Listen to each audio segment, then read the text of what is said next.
water scarcity, biodiversity loss, and pollution, encouraging solutions and sustainable practices. Each year, United Nations Environment Program, that's UNEP, addresses a specific theme to focus on. And this year, the theme is to abate plastic pollution.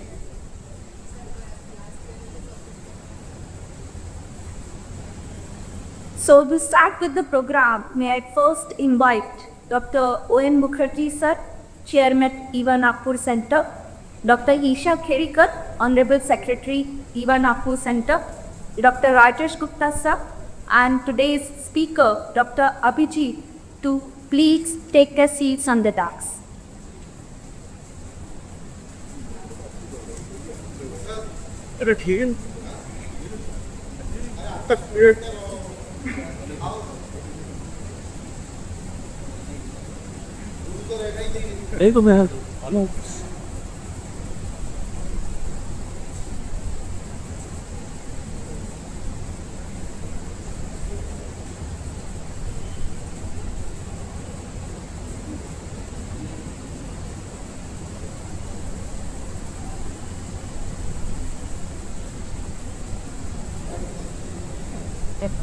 Thank you.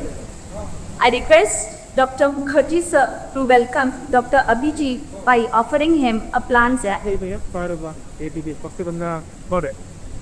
Ansimakleri damlara te projekte kasır karalı ten kasın darana te type pare atera te chete एक open केंद्र पर तेरा कापरा दे दान्य ने सगळे बपेल ते प्रसलिसो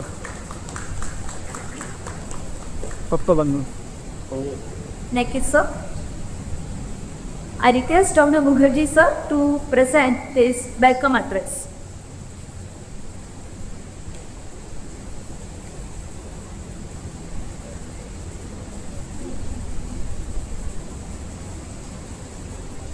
First of all, I would like everyone to stand for 2 minutes for the victims of today's plane crash which happened in Ahmedabad, Gujarat. Around more than 42 persons have died in the crash. So I'll request everyone to stand for 2 minutes.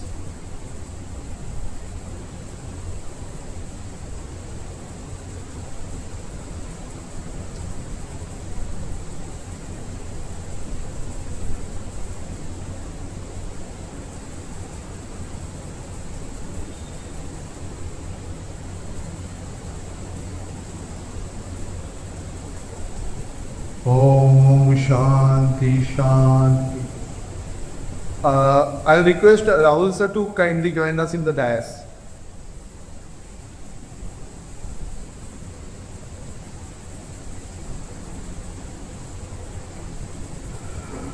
Good evening everyone, and I welcome Dr. Abhijith, who is Dr. Rajesh Gupta's ex-student and now is a professor in associate professor in IIT Kanpur. I welcome you all here for the celebration of World Environment Day. It actually falls on 5th of June, but there are a lot of many functions going on 5th and nearby dates. So we are celebrating on 12th of this month, and Dr. Gupta sir told me that one of his students is coming, so we took the opportunity to have his lecture, and he has readily agreed. Dr. Abhijith has readily agreed for delivering the lecture, and this year actually the theme is about plastic, but it is actually it is the World Environment Day. It is the United Nations principal vehicle for encouraging worldwide awareness, and the key facts about it was established in 1972. First celebration was in 1974. Then global reaches over 150 countries, and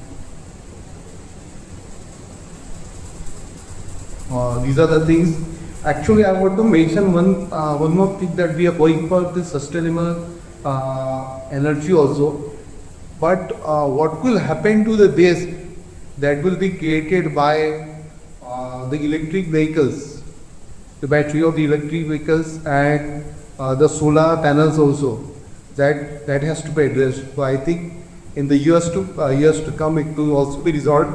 Otherwise, there will be lot of these based from the batteries and electric vehicle batteries and this solar panel. So let's hope that it is resolved also, or where it can be reused and all the things. So once again I welcome Dr. D to Nagpur, his old base actually, where he studied for 2 years under the able guidance of Dr. Rajesh Gupta. And I think Rahul sir was also professor to Dr. B. So thank you very much, and I'll request Shilpa to continue. Sir. Thank you. Thank you, sir. So one of the precious environmental resource is water, which is considered as an elixir of life on earth. The urban water supply scheme not only needs to be designed for their optimized cost, but also for the reliability. The water supply scheme has to be reliable both from quantitative as well as qualitative aspect. So a reliable urban water supply is highly crucial for public health and economic stability, which involves multiple steps from source to consumption. It includes source selection, treatment to ensure potability, storage for resilience, distribution via pipelines, and a system for managing demand and non-ordinary water. So maintaining reliability from quantity as well as quality aspect is highly challenging task. And to discuss upon this particular challenge, we have with us today's speaker, Dr. Abhijith. And having a great pleasure to introduce him to you all, being he's a VNITL. So let me introduce him. Dr. Abhijith is working as an assistant professor in the Department of Civil Engineering at IIT Kanpur. His research focuses on clean water and sanitation. He earned his BTech in Civil Engineering from the College of Engineering, Trivandrum, followed by an MTech from VNIT Nagpur, where he graduated with a gold medal and several academic accolades in 2013.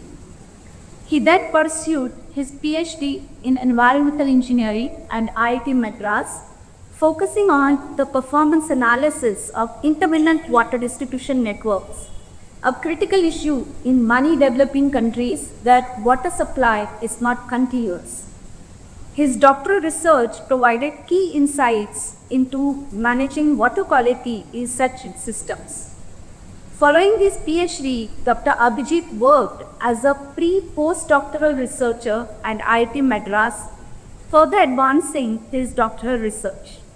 In 2020, he joined Technion, Israel Institute of Technology, Haifa, Israel, as a postdoctoral researcher under Professor Ostfeld, where he developed advanced modeling tools for assessing water quality risk in water distribution systems.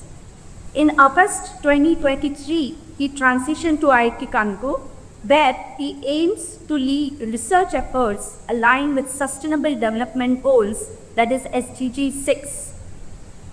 Dr. Abhijith's research focuses on addressing critical challenges in safe drinking water provision, particularly in developing nations. His primary areas of interest include water quality monitoring and control, hydraulic modeling, water quality risk assessment, and advanced water treatment alternatives. His contributions have been widely recognized through numerous awards and honors, including JWRPM Award, ASCE EWRI 2025 Best Associate Editor, ASC Journal of Water Resources Planning and Management, Honors Fellowship that is Technion Israel Institute of Technology, for his exceptional postdoctoral research in the Faculty of Civil and Environmental Engineering. He is actively involved in several professional organizations and editorial boards. He is an associate editor for the ASC Journal of Water Resources Planning and Management and an active member of the Water Distribution System Analysis Committee ASC. Through his research, teaching and professional contributions, Dr. Abhijith continues to advance the field of water distribution systems, striving for sustainable and resilient urban water management solutions. With this, I invite Dr. Abhijith to take over the session.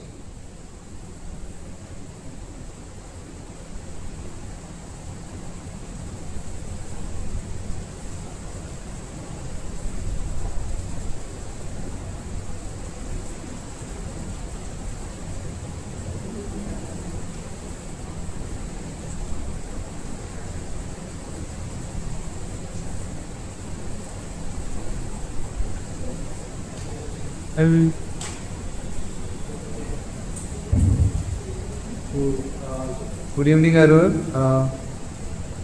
Thank you so much for having me here. I want to thank R Abhijith for inviting me here and Professor Kadishutta for basically giving an opportunity to come here and obviously for spearheading this lecture with kindly letting me come here and stand up for you. Most of the organization was I became as a student member, and by 2014 there was a similar lecture, and I was a master's student in Nagpur, and it's probably we were here for this lecture, and probably after the lecture got over, like we were standing here and taking we had a photo, and I still have a photo, and somehow while some of my friends knew that I'm coming here, so they started sharing that photo. And it felt really good to know that this thing happens in life. It feels like so humble to be connected as a sea. So the topic that I'm going to talk today is about reliable urban water supply, the dual challenges of continuity and quality. So I'm basically an urban engineer, and my risk is more on the water quality side. I also work with slightly on the quality aspects, especially on river. So as we know that I'm in a very early stage of my career, and most of the things that I've done so far is based on theory, and probably some of you are obviously more experienced, and you know that theory and reality are two different things, especially when it comes to these real systems like water distribution. So some of the things that actually said today which sound little bit slightly off the chart, and probably that will shade some really interesting discussion. So again, thank you for having me here. I'm Dr. Askit. I'm an assistant professor at the Department of Civil Engineering and IIT Kanpur. I'll be talking about reliable urban water. So just to give a brief overview, water distribution system, interconnected assemblies of pipes, tanks, reservoirs, ultimately to provide the drinking water of sufficient quality, right? This is the most critical infrastructure. Probably and practical engineers may say like, no, they have more critical infrastructure, but I always think that water supply systems are the more critical infrastructure, because thinking about a day without water and peace, this is going to be a very good day without water.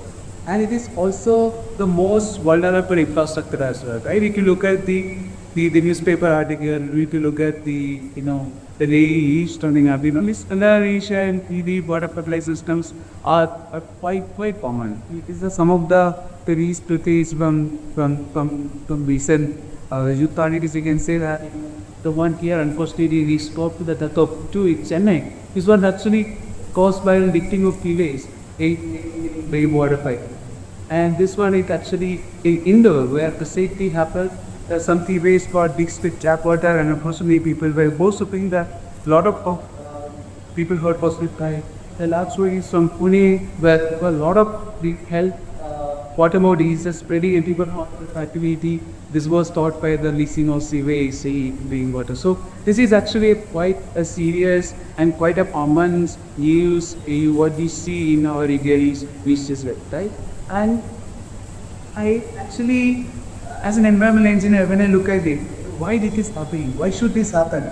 Because I can constantly say that, we have the technologies to treat the water to as much clean as it can be. We have the technologies. We have the water being planned, it can be as the vision that can be. Why our water that's reaching the end user is not clean? Because it has to pass through a very vulnerable, very complicated network of pipelines, right? That is water is where a lot of these happens, right? What happens between a treatment plant and an end user? What happen? If you look like, a lot of things will happen, right? Our pipes are corroded, so that could obviously cause water purification, cross connection, illegal connection, unauthorized tapping. Copies, I was reading my Costock in Technion. One time we had an opportunity to talk with an engineer who was dealing with the water supply in Haifa. He said that one time somebody put the gas pipeline, the petrol pipeline in the distribution system, and that was the water supply system to be contaminated. How on earth can someone put petrol in a distribution? And that happened. In Israel, we see that, the water supply systems are so well made. So this is quite common around the world, not just here. Industrial release, very common. If you look good cities, we'll find out that sewage is coming up through the leaking joint, right? Storage tank contamination, unless sewage issue, we always cover the water, we don't know what is happening in the water which is stored. Let's assume that none of those things happen, but still the water can get contaminated, right? How can it contaminate the biosolids, right? Water pipelines have biosolids formation. Water pipelines have opportunistic pathogens living there, right? So when water goes through the pipeline, bioplanes will start proliferating, opportunistic pathogens start doing. They even can give the disease to the water, especially is it well common in the water supply is hydronic. And other thing is disinfection byproduct, something which we doesn't talk about in our country. Although this is a very serious issue, it is a DDP formation, right? So if you look at the countries like Germany or Netherlands, they don't use chlorine anymore because they know that chlorine creates carcinogenic byproducts, and we can't drink with chlorinated byproducts. It will kill us eventually. But obviously, unfortunately, although we have the regulation, we have standard for those things, but safety do not really look at how much is the chlorination byproduct, right? How much is the permanent water? How much is the chloroacetic acid, the acid, or nitrous water? We don't do that. And apart from DDPs, there are also research showing that, water distribution system can also take into formation of other emerging contaminants like PFAS. So one of our research shows that what PFAS like top propanoid perfluoroalgae substances, now they can also be up to water distribution systems because of these illegal interactions which are identified. So it's not just there are lots of problems, and these problems need to be addressed as. And if we look at some of those problems, and the root cause of this problem is a intermittent water supply and environmental, right? So this is actually a data academic paper in 2023 where Dr. Mayer has done the study in Delhi and Bangalore. He found out that the average water supply in Delhi is 4.3 hours a day. See, that's a capital. He is supplying an average of 4.3 hours a day. If Bangalore is supposed to be the most taxi city we have, average water supply 3 hours a day. That's quite horrible, right? It's not just about the unpredictability of the water supply, it's also about unreliability of the water supply. So if you look at this study by IDI, which is conducted in Nagpur in 2021, they found out that, so they did a very extensive study in Nagpur. They took touring it to Nagpur, the region where there was intermediate water supply, the region where there was continuous water supply. They found out that the turbidity, the presence of Fisheria coli, to those opportunity pathogens, all of these peaks are much common in those regions where the water supply in the decade combined with the region where the water supply is individual. Why this is happening? And that's a very interesting thing. So this was also studied by Obviously, this was not studied by, not from Tirumat in India, it was studied by someone who came all the way from USA, Dr. Emily Pumbal. So she did a very elaborate study in Ukli and Dabwa. And what they found out is that when you supply what Emily can do, there's a lot of barrier there in the pipe tank because of, you can use pressurizing and depressurizing on the pipe tanks. They also found out that there is a much greater chance of corrosion because of the air buffers which are being formed in the. And again, the sick thing is that there's a lot, the source of contamination rate also very interesting. Take a look at source of contamination, there are septic tanks, soft pit, is a big lateral, they are not very maintained and they are located very close to the drinking water pipe.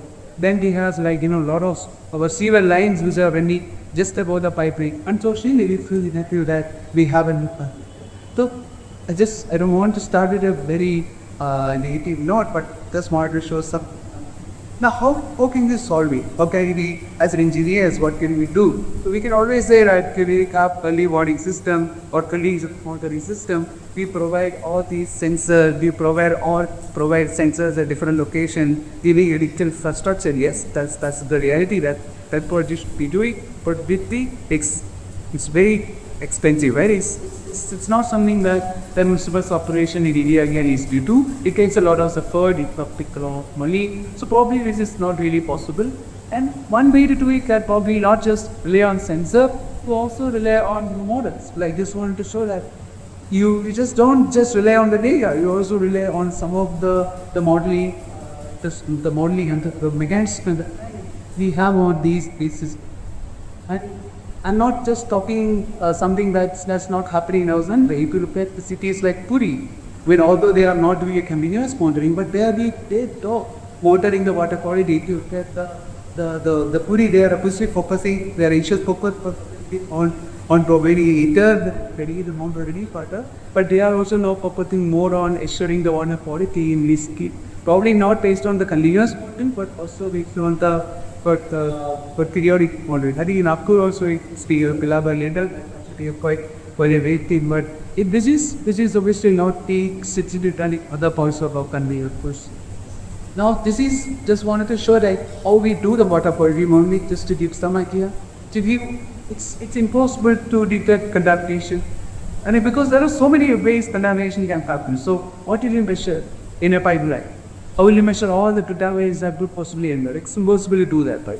So either you can directly measure some of the positions of interest like glowing, or you can measure therapies, like something that make indicate the presence of unanticipated contaminants. Like let's say you measure the turbidity, you measure the chloric level, you measure the DOC level.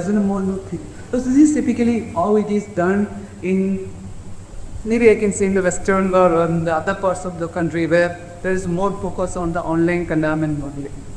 So if you look at the contaminants, the sensor, there are so many sensors, like which is very broad, dual sensor, explosive sensor, WD sensor, and the T sensor, BS sensor, ORD sensor, all those things are essentially used. I don't know the first details of those things, but just a background of these.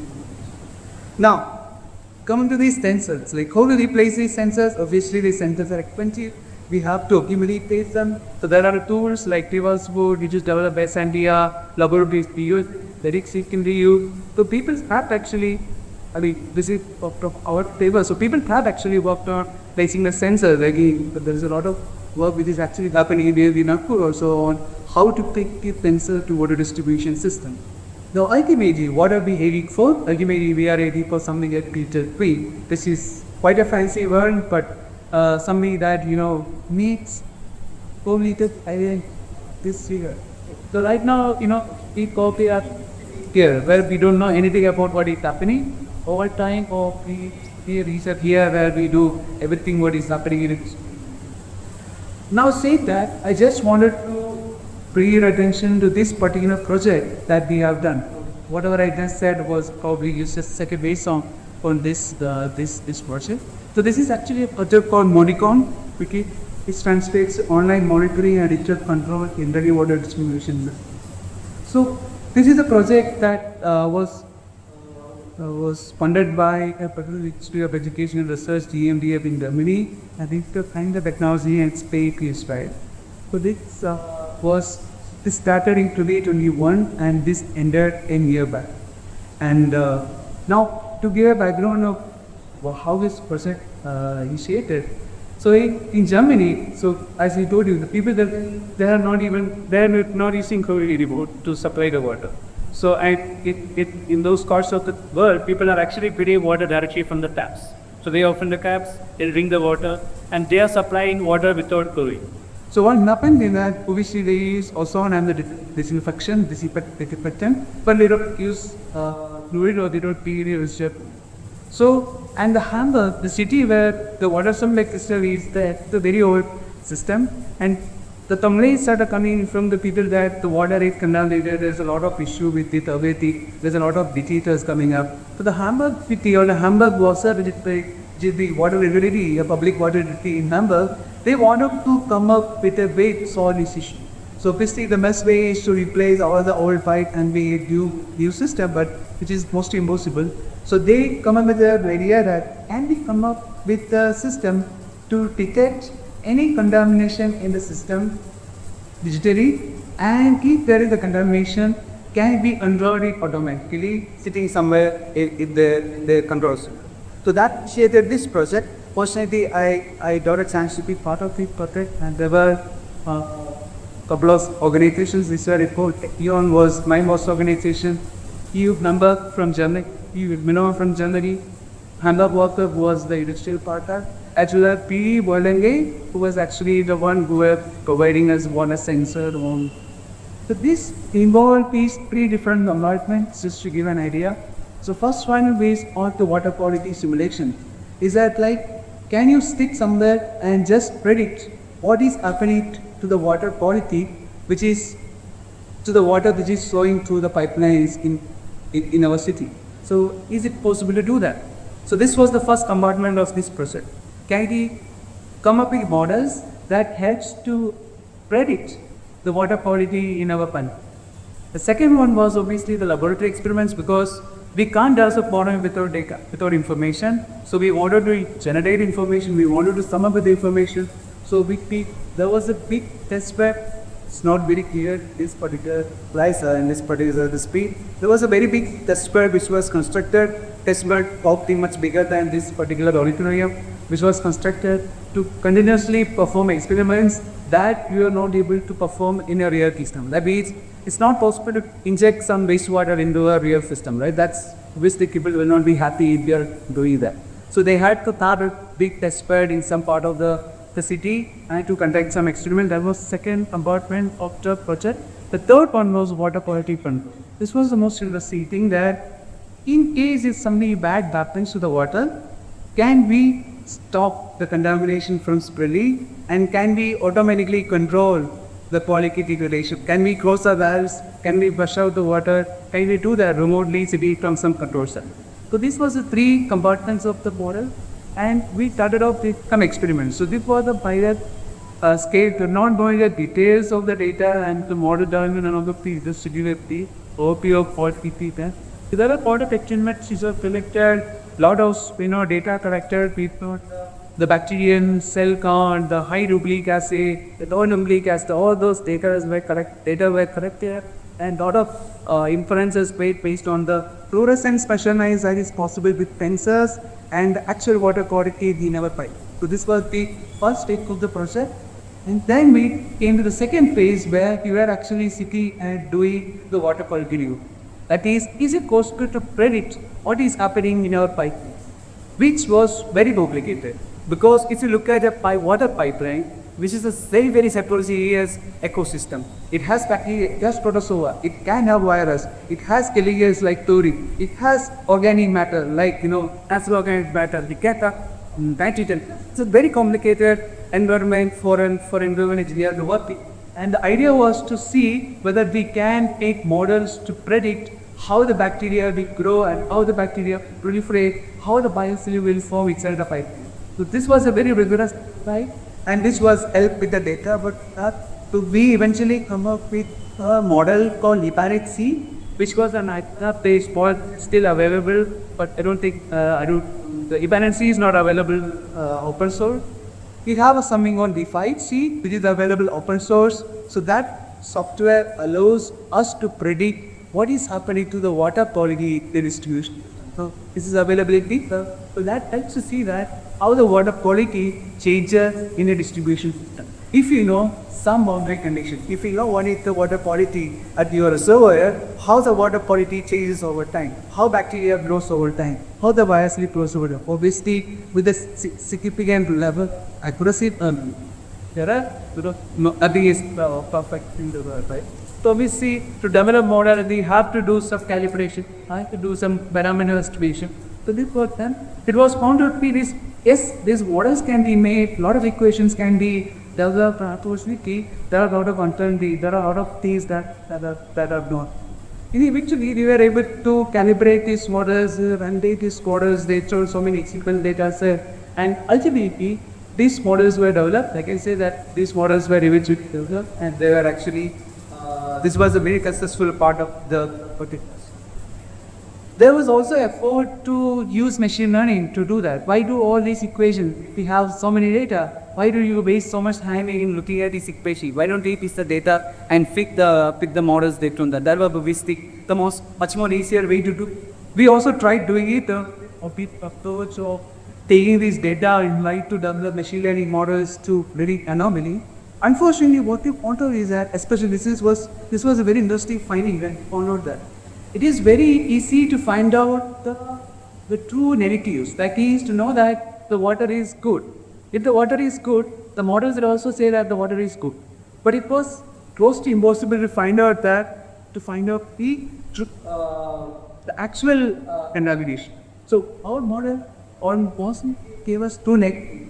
It did not give any true positives. That means even when the contamination was happening, our model was unable to detect the contamination. That was the problem with the Baker-driven model. Anyway, so at the end of it, there was another task was actually to control the water quality remotely.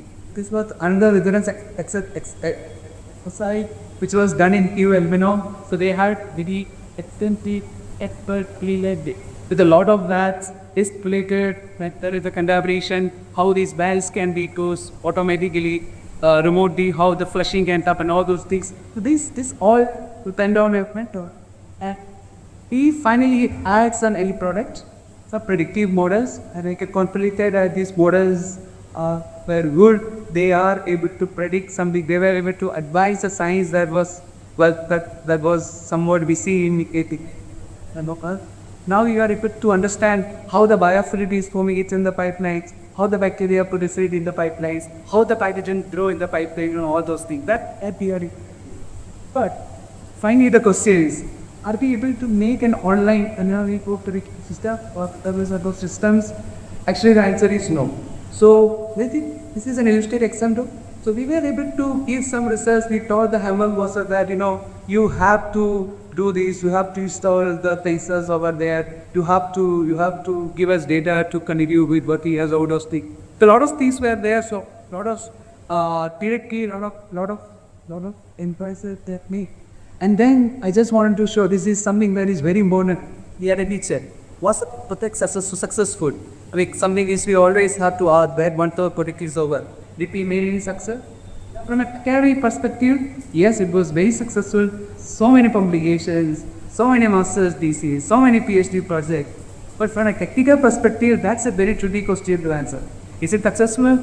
No, I won't say it's not successful, right?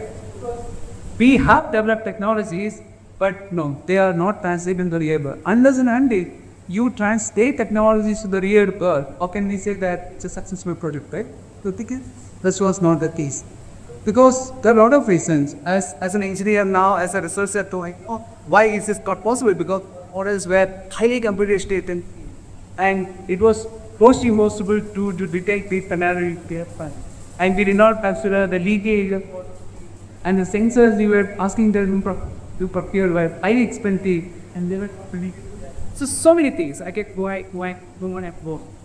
Now, the project is over. I'm in IIT Kanpur. Now, this was question that, what have I done in Modicon? Can I do that in India? Can I come back and can you do something in IIT Kanpur? And I started doing it. I'm nowhere close to doing it. You close these, but just wanted to tell you that there are so many challenges, right? So many challenges here. First of all, intermediate water supply. we do not have a continuous water supply in our city. Then it will be the water. There is no comprehensive water power supply issues. We know about sensors. People say that we don't have power over it sensors. The willingness to take. People are going to pay for all those things. Most impossible. Of them public perception. No matter whatever you do, eventually you drink water from an RO. So no matter you make the water as clean as you can, you eventually use an RO system to drink the water, right? So we are seeing that. Maybe in Nagpur we are seeing that. IIT Kanpur we are seeing that. The water is clean. There is hardly any contaminants. There is hardly any packages. But we still use out. We still waste like almost 30-40% of the water, right? Because that's what the perception we have. So there are a lot of things that we have, but there are some very sparing examples, like Puri for example, Malkapur in Maharashtra, Nagpur for example. So yes, there are so many things to think about. Just to let it go.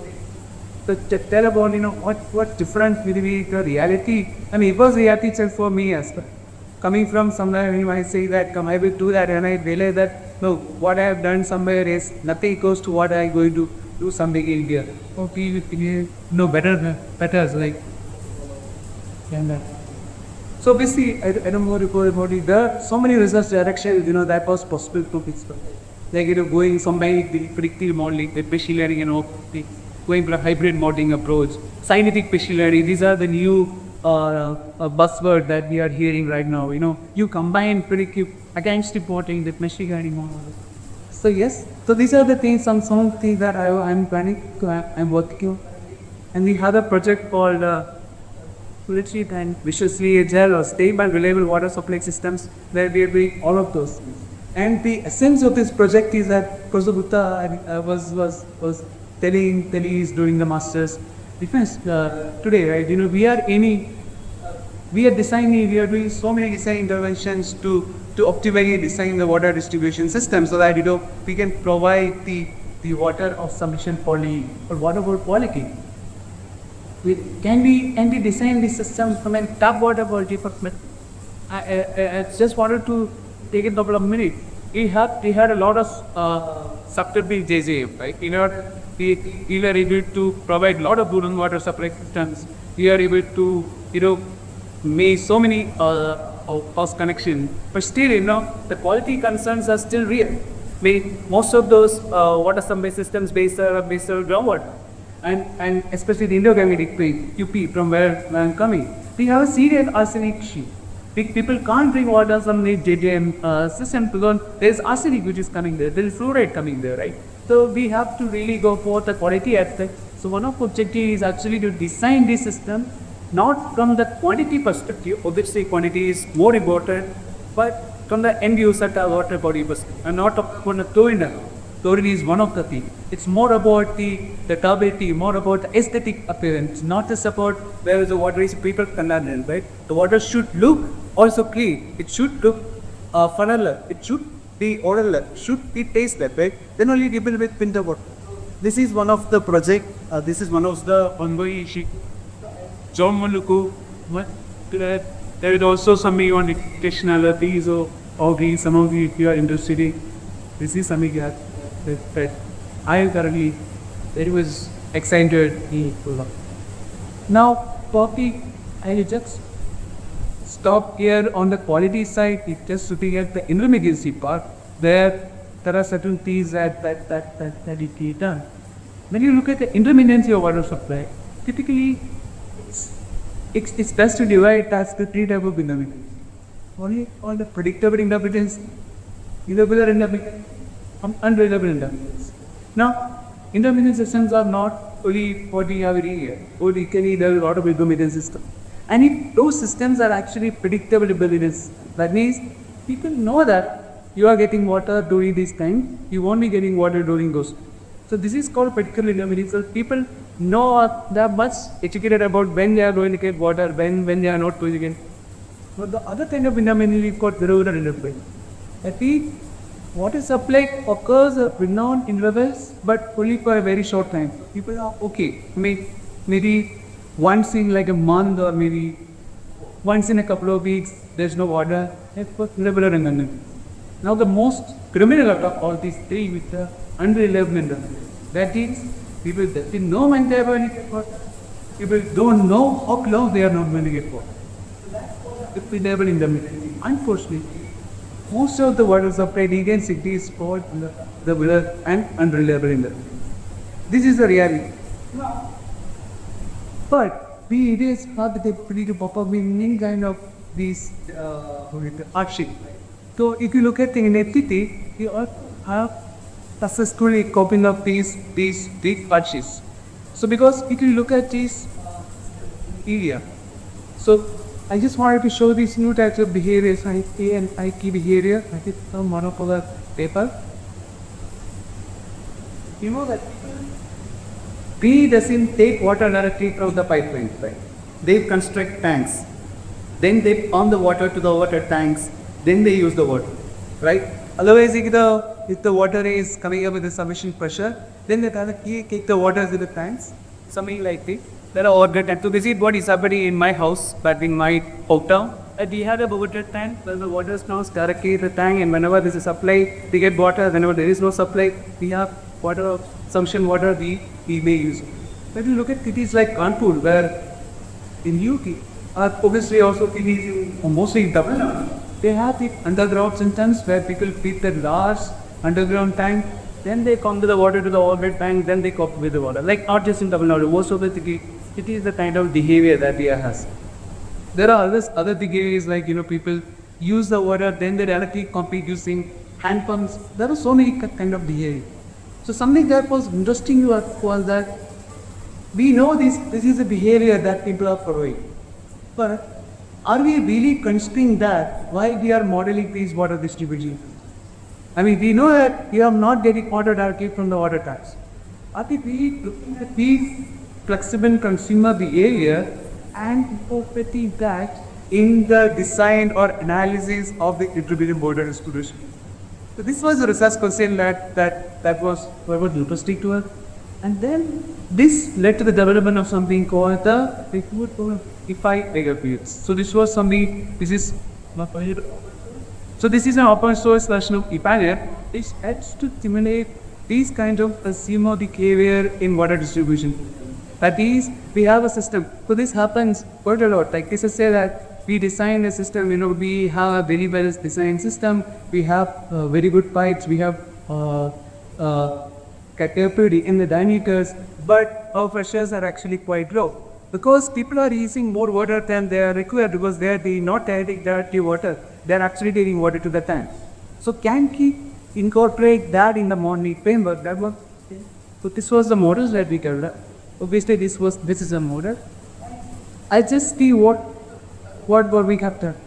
So we took actually a system.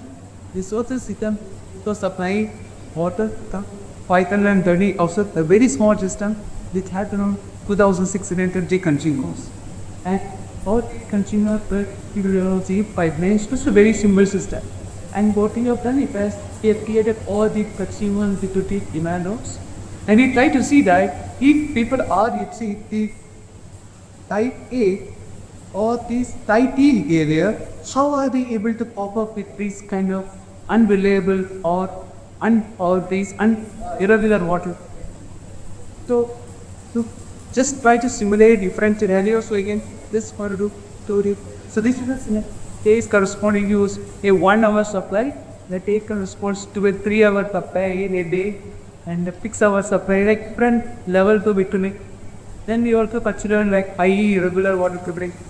Some days it is 6 to 9, and so some days there is no water at all. In some days there is another water supply for 1 hour. In some days there is water supply for some hour. Different types of scenarios correspond to the intermediate water. And try to see how things is actually out. So lot of paradigm. Underground comes almost typically is 2,000 liters tank, faucet tanks, 1,000 liters tanks, or 80 feet. Then we looked at some of parameters like demand satisfaction ratio, how much water people are actually satisfying, how much water people are withdrawing to how much water they are supposed to withdraw. Let's say I am living in a house and I am supposed to withdraw, let's say 1,000 liters a day. And am I withdrawing 2000 bioliters or am I withdrawing 500 liters? So the people late withdrawal, also something called demand satisfaction, like let's say I'm supposed to get up to liter of water, am I getting 900 liters or am I getting 1200 liters? So this is the big one. And that's the video. Then we look at these different things. Just wanted to show talking of that. So obviously at evident more duration of water supply, more people will be happy with the demand, right? Or demand will dissatisfy, all the things that all is anywhere. But all industry was a lady withdrawal. So this people who else, this is not something I am not must want to say, this is the I just wanted to show them result. People to have close, people get very close to these reservoirs, these water tanks, they were able to withdraw so much water than they were actually supposed to withdraw. But they're actually not withdrawing water. They have these tanks which are connected directly to the pipeline. So whenever the supply happens, they get a lot of water. And if you go away from the source tank, kept under that, people does not get any water. They were supposed to get water, they but they get the water they are supposed to get. So this was something this was analyzed. The model was telling, yeah, in the bathing pipe. This is what we supposed to get. The most interesting thing was that about the time of water supply, and this is also not a, like a something that we can nobody know before, but it was very interesting to see that it worked when the model was telling us this is how it works. So what it found out is that when we were supplying during the daytime, let's say when the water was supplying from 11 a.m. to 2 p.m. during the daytime, and compared to when you are supplying water during the night time, especially between 9 p.m. to 12 a.m., so we found out that there's a lot of difference in the ability for people to use the water. Especially during the night time, the supplying the water, more people were able to satisfy their water demand compared to when they supplying the water in the daytime. Obviously, this is because during the night time, obviously people, the demand is less. So as soon as the speed tanks get filled, there is more water to go to the non-steam tanks. So more and more ability for the water to reach the tanks which are in the downstream side. So it was very interesting that if you apply the water to the night time, yeah, we can able to satisfy more demand and we can have a more equitable distribution for water supply. Obviously, this was what we see. Look at the black lines here, showing the demand satisfaction. Was quite different from what you were seeing for the other line. Although the duration of supply was 3 hours, the changing the time of supply from day to night was making a lot of difference. So although the amount of water you are supplying is the same, the time or the duration is supplying is the same, just making the time of supplies, it was so showing the thing. This is all based on the model results, obviously all model. I'm not going to say that this is the reality. Telling you what the model is showing. A model is obviously not real, right?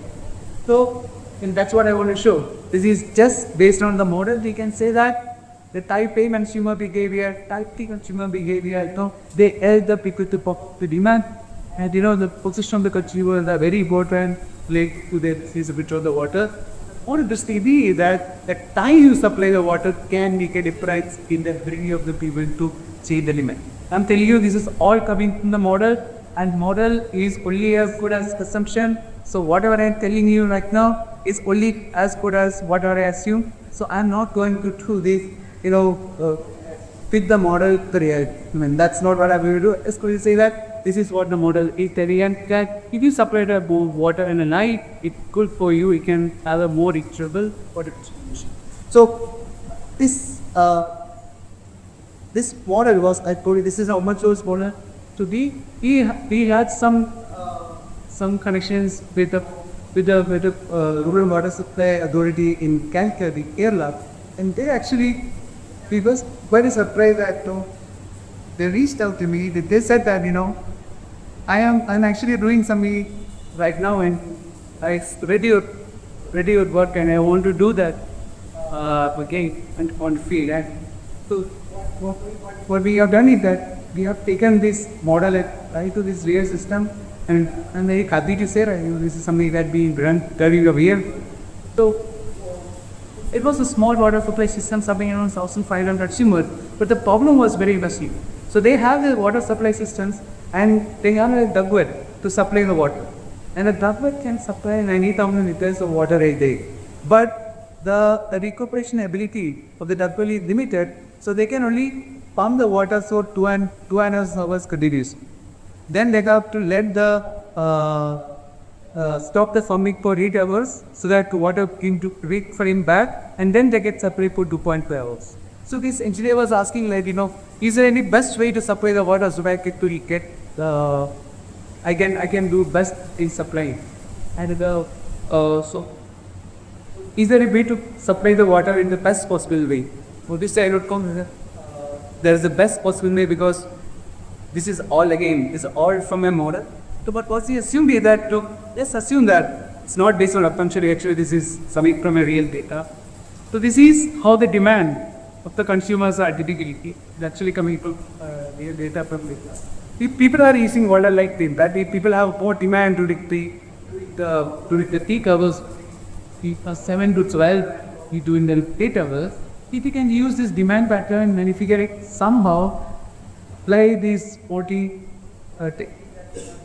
can be come up with a supply relation that will be the most equitable water supply system for most equitable water supply, provided that you're really supplying 5 hours a day and we are keeping a gap of 8 hours between every 2.5. So we look at different supply pattern.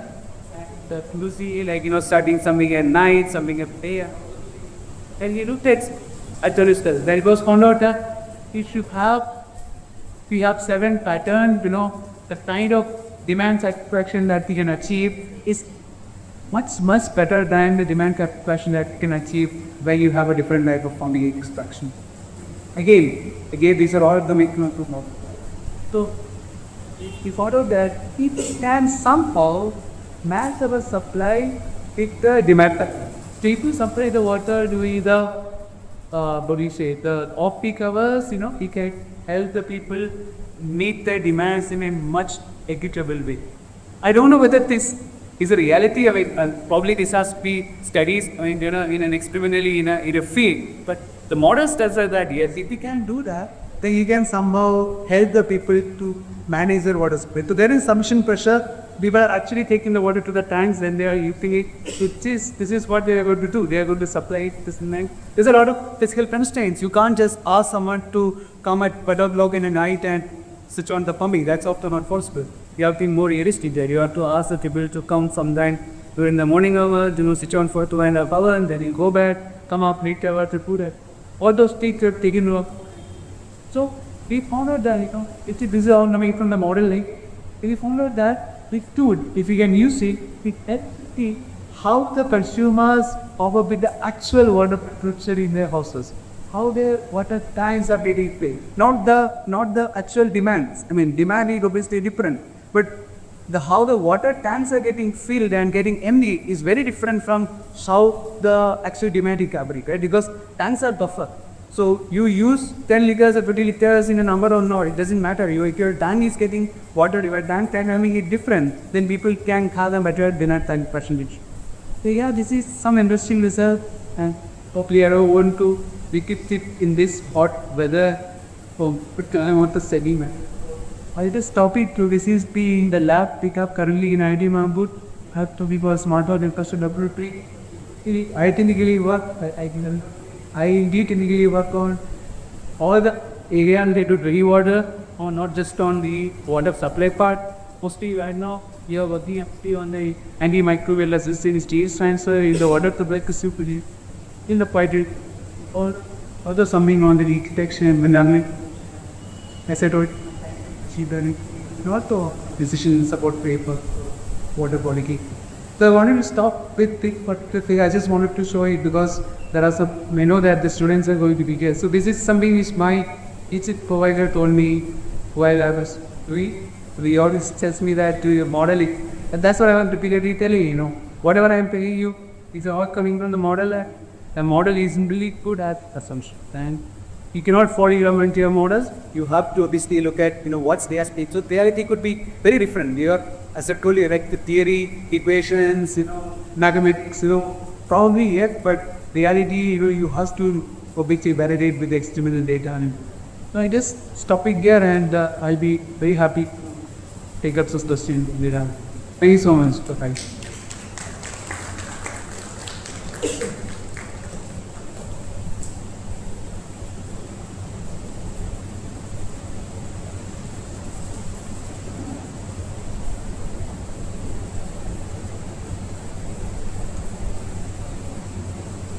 I tell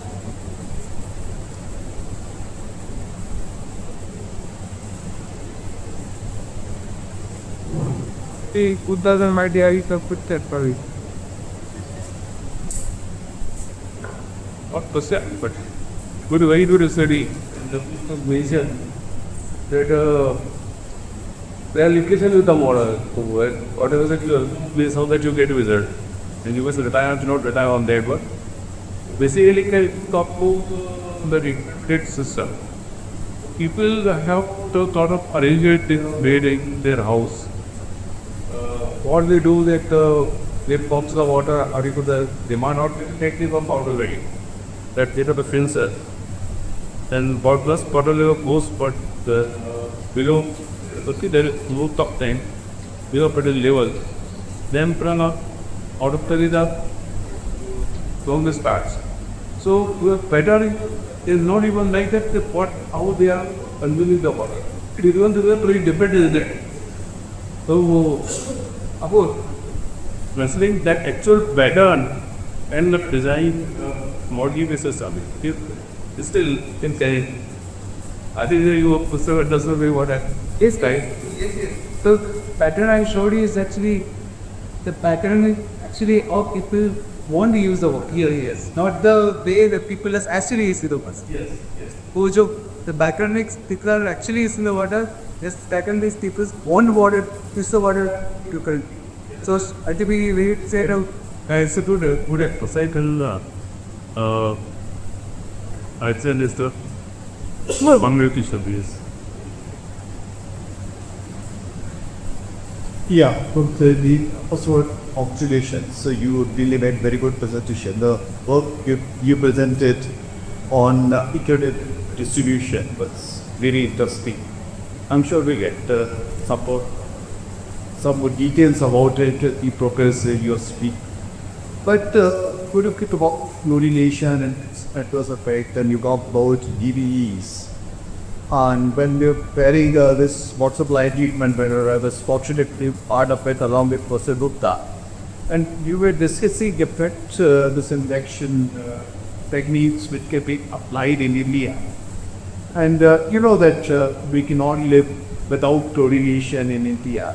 As we have delivered time that we did lot studies here in Nagpur, and household E. coli levels are as bad as at source, because we can spend our work water in cows much lower than along the distribution line. So keeping this view, keeping this in view, what do you feel that there should be position fluorination? Should we still do it? Should we do it? Or should we pass to ozonation, IU disinfection, and for having residual fluorine? We should continue with the fluorination. So what's your take on fluorination per se? Actually, that's a very interesting. So, see, the chlorine is, we cannot live without chlorine, especially India is supposed to do that.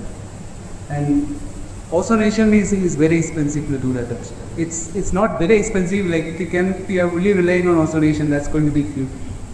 So, how we can tackle this dual problem of both the BEB formation as well as with the post-treatment contamination of what you said, like about the E. coli and all those things, is to make sure that your water is supplied from your tank or from your reservoir, regulatory plant, is free of organic matter that helps these microorganisms to proliferate afterwards.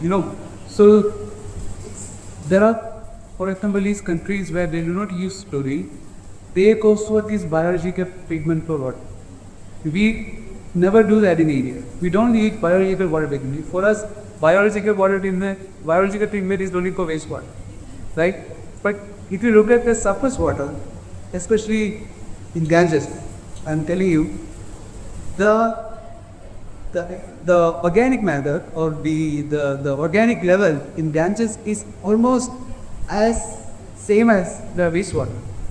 It's actually effluent organic matter rather than natural organic matter.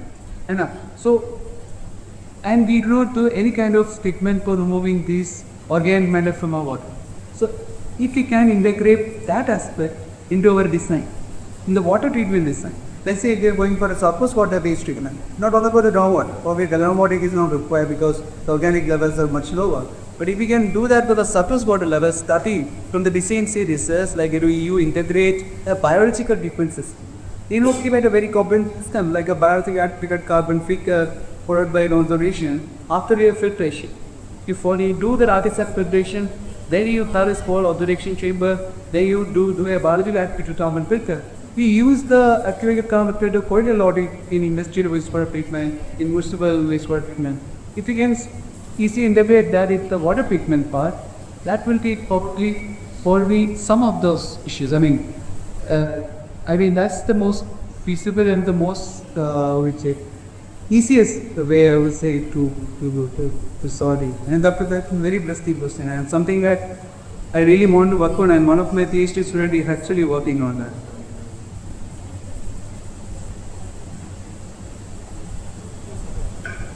Myself, Dr. Hastad. I have a work in the book of Viceland University in Ambo City. My street treatment, Napo is not even Bencobasto, it's a improved intermittent water supply system. And this behavior pattern of water consumption is not factored in the design in the urban water supply management. For every consumer having storage tank pump, they always have 24/7 water supply. So they say, why the need water? So we try to explain them, it is because of this storage system. But the thing is that the residual pressure in your water supply distribution scheme, which is big CPHUs now recommend it well with us, is not possible as far as they have not converted a system to that pressure. And this behavioral pattern, the NPCD demand as per CHO norm is 130 and 5 LPCD, it is more than 250 LPCD capacity. And in summer season Nagpur, it is 500 LPCD because there are sheeting people, but the one conceptual is multiple. So I think this behavior pattern of consumption is a critical aspect for the power supply distribution system. If the city wants to work for it. Please react. PD.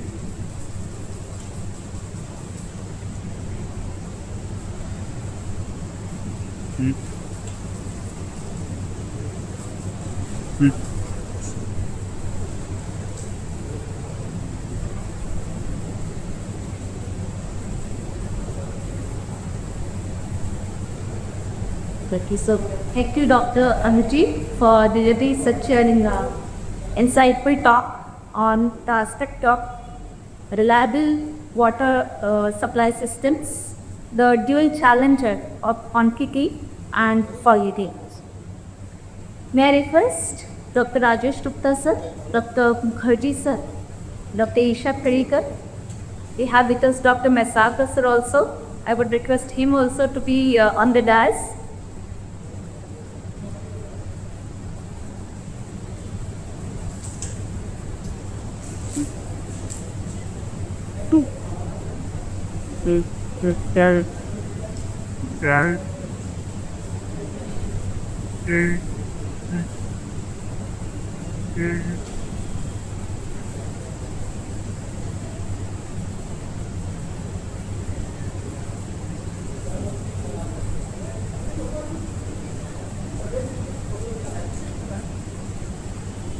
May I request Kalyampa sir also to join us on the scene.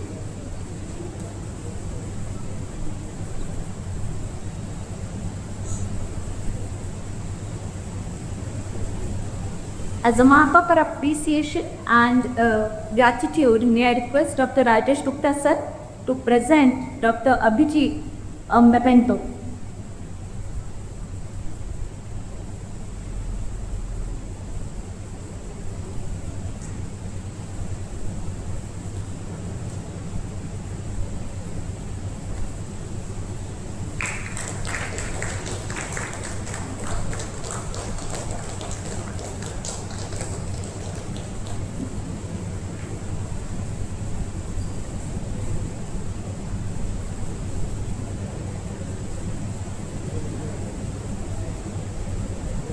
So we are towards the end of the session.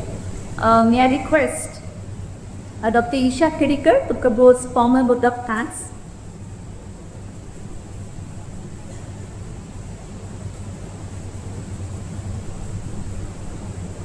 Thank you, Madam.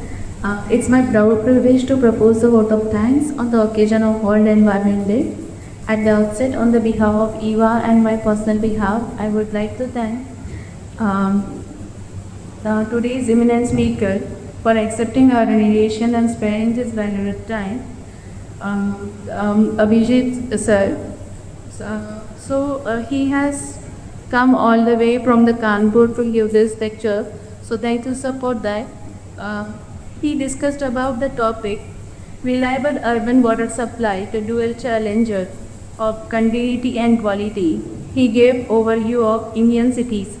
He highlighted the critical issues of source contamination, post-treatment contamination. He gave insight of real-time data through the research work he has done. He has also emphasized on importance of monitoring system, technological innovations, and also appeal for urgent need to address the dual challenge of ensuring continuous and safe water supply for the sustainable urban water supply. Thank you, sir. My sincere thanks to our respected chairman, Dr. Y. Gupta ji, sir. Then Dr. Rajesh Gupta, sir, past president TIBA, Mumbai. Dr. B. Mathulakar, sir, past chairman, for tracing this occasion and inspiring us to host this program. And thankful to Dr. Barry, Dr. Sid, and all executive body members for their auspicious presence. I am thankful to Dr. Shilpa Dongre Madam, who has coordinated this event so efficient. I am thankful for supporting staff at India. Last but not the least, all the participants who has been there part of this event. Thank you all. Honor requested to take refreshment. Thank you.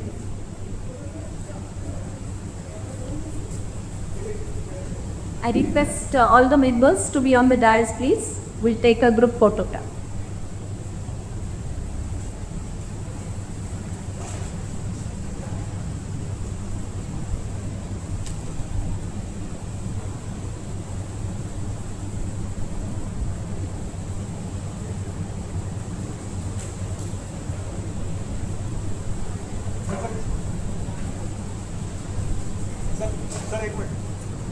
Sir, me. Ready.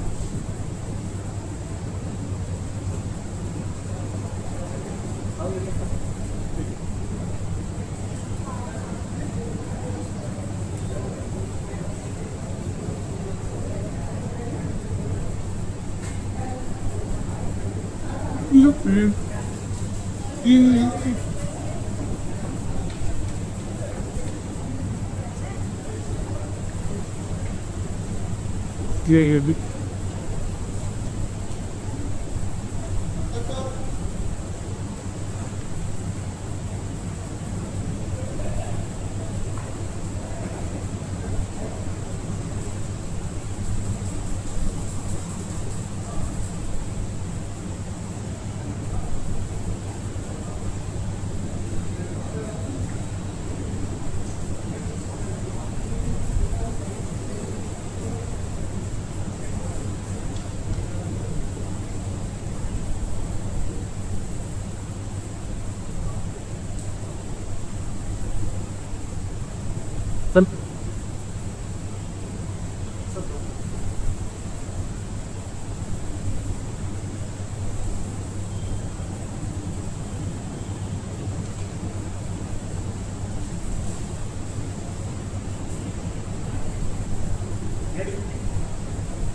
내 모습 내주 있으면 얘기를 해서 와야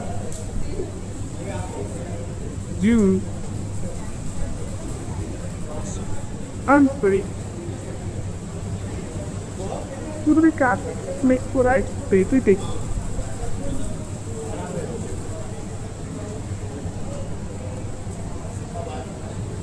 Maybe you don't give us